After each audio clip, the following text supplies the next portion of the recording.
Um lamaçal, quem passa pela Galeria dos Estados precisa fazer um verdadeiro malabarismo para seguir viagem. O projeto que altera o traçado do Autódromo de Brasília gera críticas de pilotos e especialistas. Achados e perdidos, nossa equipe foi ver o que os alunos esquecem na Universidade de Brasília. E ainda, conheça o aplicativo do TSE que ajuda eleitores a denunciar problemas nas urnas eletrônicas. Olá, sou Rodrigo Orengo e começa agora o Band Cidade, primeira edição.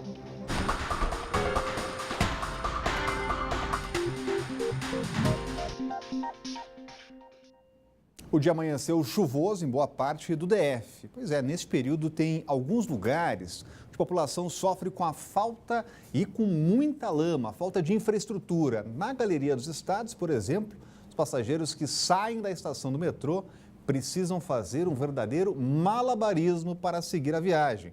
Veja na reportagem. Quando chove, essa parte da Galeria dos Estados fica assim: lama para lá, lama para cá. Até teve gente que tentou amenizar o problema colocando tábuas e pedaços de madeiras para chegar ao destino final sem tantos transtornos. Sapato enche d'água, não tem jeito. Não tem como pular, é pular, né?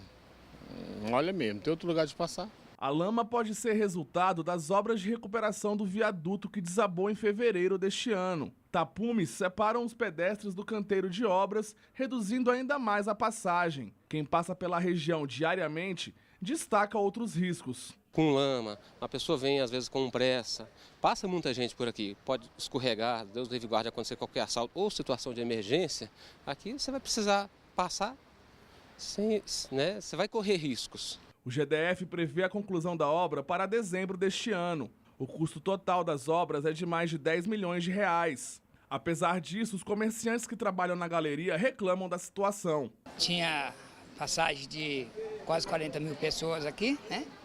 Mudou os bancos, caiu. Aí veio esse viaduto que desabou e diminuiu mais ainda, né?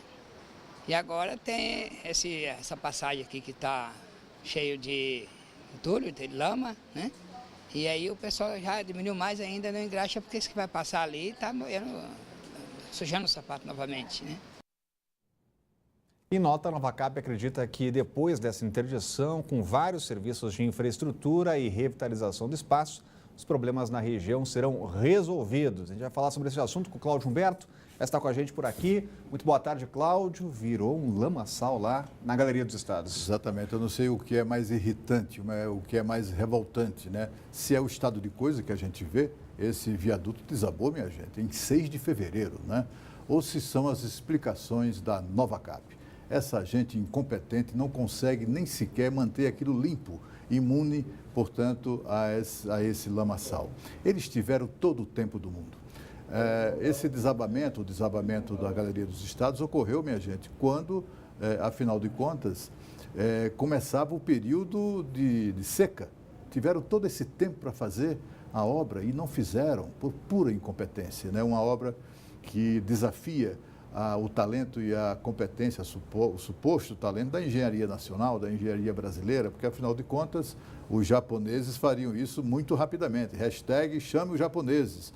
A gente proclama isso desde o começo dessa confusão toda provocada pelo desabamento da Galeria dos Estados. Não chamaram os japoneses, porque lá eles fazem obras como essa em 48 horas. Aqui, 8 meses depois, e esses incompetentes, não que vergonha, não conseguem concluir esse serviço, nem muito menos manter aquilo longe ou livre do lamaçal. E por falar em infraestrutura, o GDF apura a ligação clandestina que por pouco não causou uma tragédia em Vicente Pires. Um buraco se abriu bem no meio do asfalto e uma caminhonete caiu no local. O casal de idosos que estava no carro foi resgatado por moradores. A imagem impressiona. A caminhonete foi engolida pela cratera que se abriu na quadra 2 da Rua 3 de Vicente Pires. Em minutos, o buraco se formou. A força da enxurrada assustou os moradores da região. Esse vídeo foi gravado momentos após o carro cair na cratera. Rápido, rápido! Dentro do carro estava um casal de idosos. O Cleiton trabalha em frente onde tudo aconteceu e ajudou no resgate. Ele conta que os idosos estavam apavorados. Tirou os idosos de dentro da caminhonete, com cerca de 30 segundos que a gente tirou os idosos, ela já caiu dentro da vala. E eles, como estavam? Eles estavam assustados? Como que é? Estava bastante nervoso, o idoso estava até chorando, o idoso tinha algumas próteses no joelho, que ele não podia dobrar a perna, então para retirar ele de dentro a gente teve algum cuidado, porém foi muito rápido, entendeu? A gente ficou até com medo de machucá-los, que eles são muito idosos mesmo, entendeu?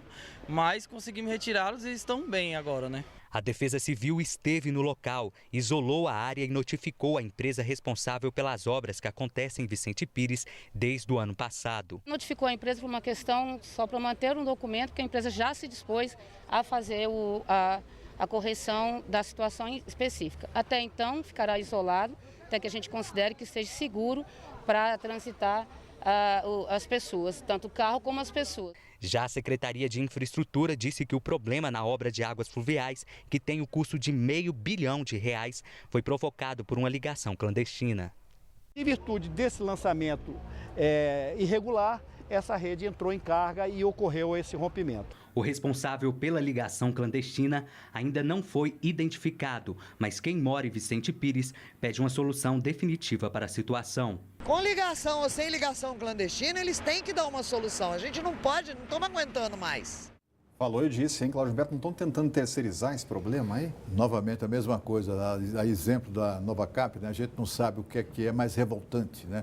Se ou é tão revoltante quanto a tragédia ou a quase tragédia, são as explicações do governo culpando a população, dizendo que a população é que é culpada porque há essas ligações clandestinas. Isso é mentira, eles mentem muito. Mas, de qualquer maneira, ainda que venha a ser constatada a veracidade dessa desculpa esfarrapada, o fato é que isso decorre exatamente da ausência do governo. As pessoas em Vicente Pires, historicamente, têm que fazer elas próprias os serviços públicos, porque os governantes não aparecem. No início do governo, a administradora da época de Vicente Pires, ela chamou a polícia quando moradores que não aguentavam mais aquela buraqueira do acesso ao bairro, eles se mobilizaram em mutirão, cada um com a enxada, com a pá, enfim, com o que pudessem, para tapar buraco, para tentar de alguma maneira melhorar a situação ali.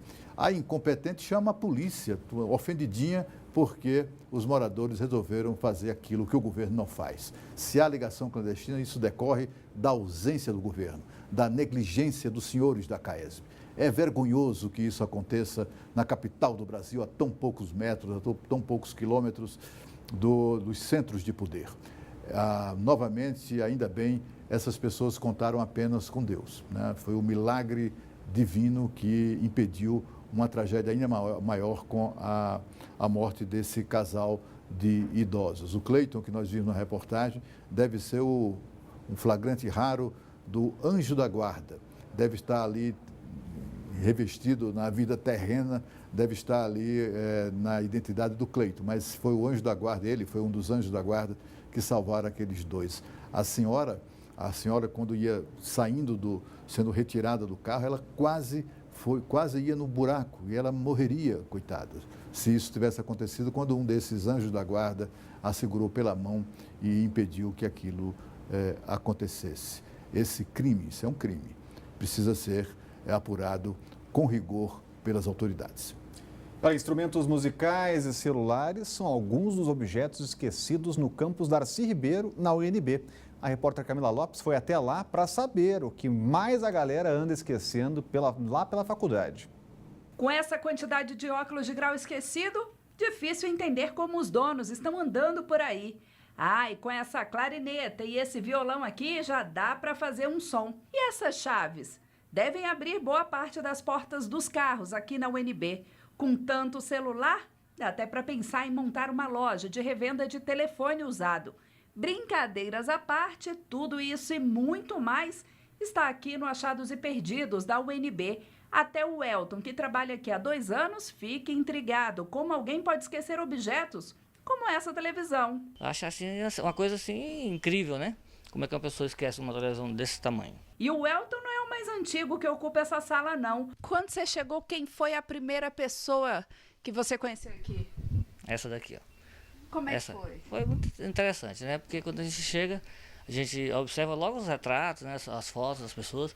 Quando eu vi, o pessoal falou, essa aqui já tem muito tempo que está aqui, né?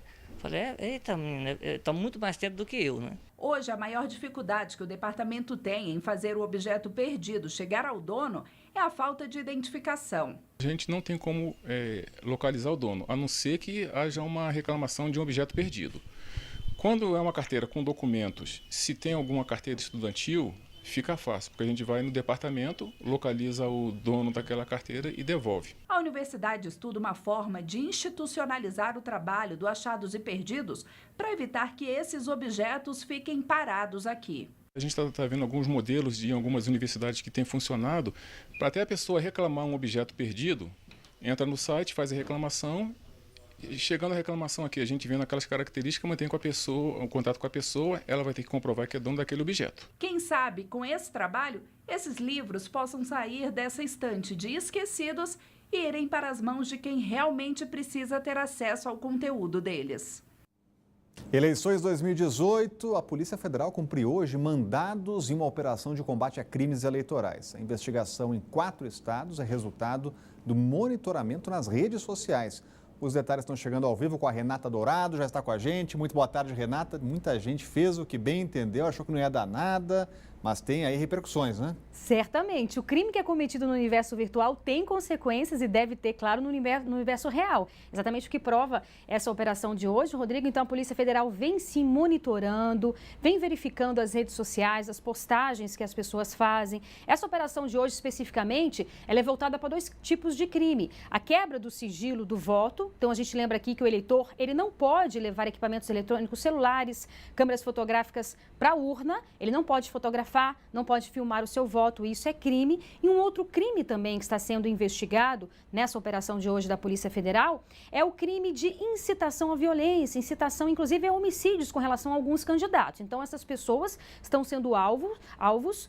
Foram 9 ações, 5 mandados de busca e apreensão e 4 intimações. Então essas pessoas vão ter que ir prestar depoimento, esclarecer aí essas situações. Estão sendo cumpridos em 4 estados, como você falou, em São Paulo, em Minas Gerais, no Rio Grande do Sul e também em Pernambuco. Então essas pessoas vão ter que responder, vão ter que exatamente dar aí uma explicação com relação a esses crimes. E a polícia, claro, continua monitorando, continua investigando. Com relação ainda à corrida eleitoral, ontem o IBOPE divulgou uma nova pesquisa. O candidato Jair Bolsonaro aparece com 57% das intenções dos votos válidos. O candidato Fernando Haddad aparece com 43% dessas intenções. Com relação à pesquisa anterior do próprio IBOPE, o candidato Jair Bolsonaro teve uma queda de 2 pontos percentuais e o candidato Fernando Haddad teve um crescimento de 2 pontos percentuais. Rodrigo. Obrigado, Renata. Continua acompanhando a corrida eleitoral e olha, a seguir, projeto do governo quer alterar Autódromo de Brasília e é alvo de críticas. O Band Cidade volta daqui a pouco.